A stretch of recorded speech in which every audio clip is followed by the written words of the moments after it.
Spaceshot sub-team lead in Cyclone Rocketry. So we just tested our head-end ignition on Sunday and it was successful. Basically what head-end ignition is so this is a motor rotator, or a motor case. And typically it would burn at the bottom, this is where you would stick the igniter, but in this case, we have our forward closure and our bolt.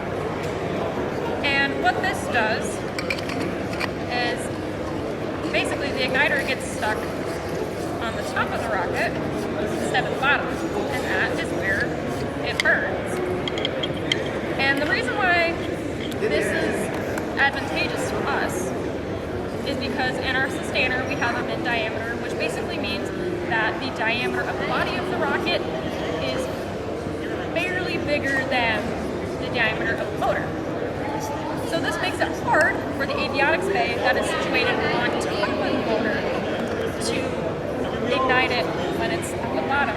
It's just a hassle, and it requires a copper wire to be ran on the outside of the rocket, and this just makes it a lot more convenient since you don't have to do all that mess, and it's just right there. As I stated in the last question, this is very advantageous to us since we don't have to run wire to the bottom to ignite our motor, and just be right there at the top of it.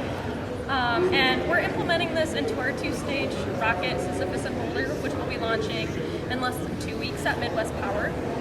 And going forward in any of our future two-stage rockets or test vehicles, we'll more than likely implement head-end ignition as well, since it has proven successful, and hopefully it will prove successful with the flight of S&P as well. So we tested this on a J180 motor, and then when we launch it on Sisyphus and Boulder, we'll be using a J460. Basically, one has a higher impulse than the other, so this was tested on a lower impulse motor, and it'll be used on a higher impulse motor in Sisyphus and Boulder.